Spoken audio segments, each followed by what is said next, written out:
The morning sun spilled across the marble floors of the Santoro estate, glinting off gold-framed portraits of men whose names once ruled the criminal underworld. But none of that mattered in this moment. Not the empire, not the power, not the legacy, because Adrian Santoro, the cold-eyed mafia boss feared across 3 cities, stood frozen as his gaze locked onto the glowing screen of a phone that did not belong to him. It belonged to her, to Sarah, and what he saw, what he never expected to see, hit him with a force stronger than any bullet he had ever taken. Before we continue, if you believe in kindness, in forgiveness, and in second chances, make sure to like, comment, share, and subscribe to Mafia Boss Tales. Your support helps keep stories like this alive. Adrian's breath caught, just for a moment, as the truth stared back at him. The messages weren't threats. They weren't secrets. They weren't betrayals. They were prayers, written by Sarah in the Notes app, unsent, unspoken, but raw with emotion. Please let him find peace. Please let him forgive himself. Please let him see he deserves more than violence. She had been praying for him. For him, the man whose hands had built his empire from the ashes of broken bones and shattered loyalty. Sarah, the quiet woman who had come into his life not through crime but through compassion, had been wishing for his salvation in silence. Adrian felt something tighten in his chest, something he had not felt since boyhood, before the streets hardened him, before he learned that caring was a liability. He sank onto the nearest chair, gripping the phone like it was the only thing tethering him to reality. Somewhere outside the window, the estate guards paced the grounds, distant and mechanical, unaware of the war erupting inside their boss's heart. Sarah had come into his life during the day, bright, open, and unafraid of the monster people said he was. She worked at a small rehabilitation center downtown, the kind of place that smelled like lavender and hope. Adrian had gone there not for himself, but to check on one of his wounded men after a near-fatal job. That day, Sarah had spoken to him as if he were just any other man struggling with his path. She didn't flinch when he walked in with his tailored black coat and reputation as sharp as broken glass. She had simply offered him tea. The innocence of it had disarmed him. And over the following months, little by little, she had begun to unravel pieces of him he didn't even realize were still alive. But the mafia world was not a place where softness survived. Adrian knew that. He told himself he kept her at a distance for her own safety. Yet he found himself drawn to her warmth, to the way she believed that even the darkest stories deserved a chance at a better ending. The more he watched her from a distance, the more he realized how starved he was for something real.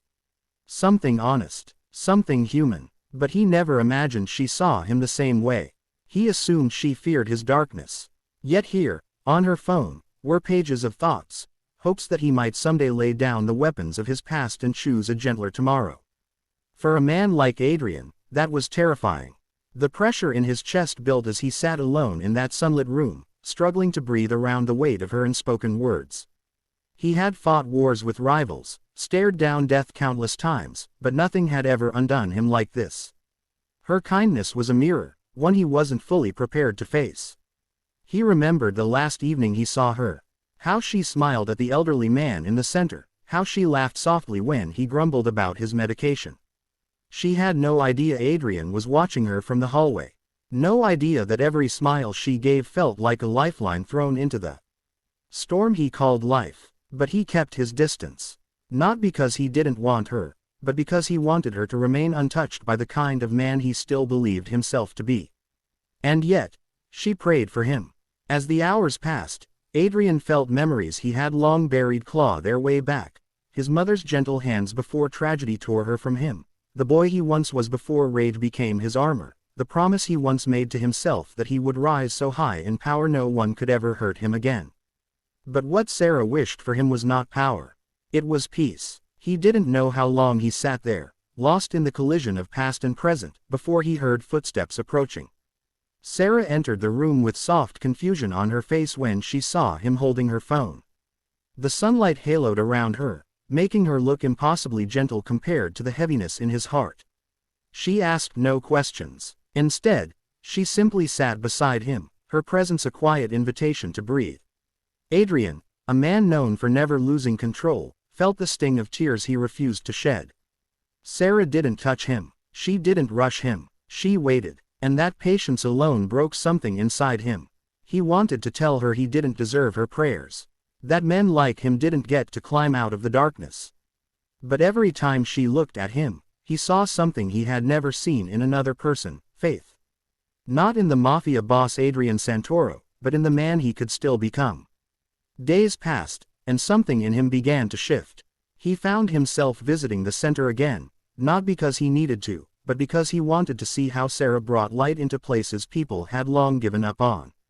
He started speaking to her more, revealing pieces of his past in ways he had never dared with anyone. Sarah never judged, she listened, and in her silence, there was understanding. Adrian, for the first time in his life, considered what it meant to live differently. The transition wasn't easy. The streets whispered. His men watched him closely. Rivals questioned his motives. But Sarah's words, those prayers he wasn't supposed to see, echoed in him like the first hint of dawn. He made slow, deliberate changes, cutting ties with the most violent aspects of his operations, shifting his empire toward legitimate business, and protecting those who wanted a way out. It was not a clean transformation.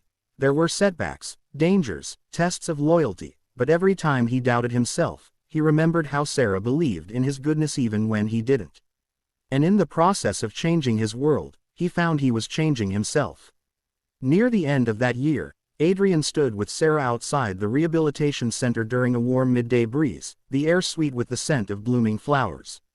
The once fearsome Mafia boss looked softer somehow, lighter, as though he had finally set down the burdens he had carried for decades. He wasn't perfect, he knew that, but he was striving.